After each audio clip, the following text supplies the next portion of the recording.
Үйде еркек адам басшы болу керек. Әйелге де қатал болу керек. Әйелдерді жүгенін жұмсақ ұстағасын, олар бәрі мен ақша таптым, мен баланы өзім бақтым, сен не таптың? Еркектің миын шұқып, екі құлағын қотыр қылады.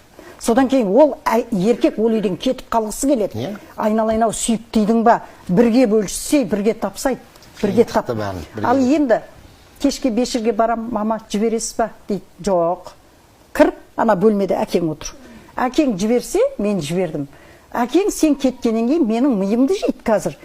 Мен сосын далада бір ашам есікті, бір жабам, жолға қарап отырам ғой жаным-ау. Одан да әкеңнен сұран деймін. Жіберем. Жіберсе барады, жібермесе қалады. Бұлқынып, жұлқынып төсектің астына азанға дейін жатады. Көрдің бе міне? Қызда да солай болды. Бір шығармадым, еркіне қоймадым. Дәл сондай. Әкеден әйел аяғын тарту керек. Әйелдердің тапқаны бір бет сүрткішке жарамайды. Еркектің тартқаны бір отбасын орайды. Береке еркекте.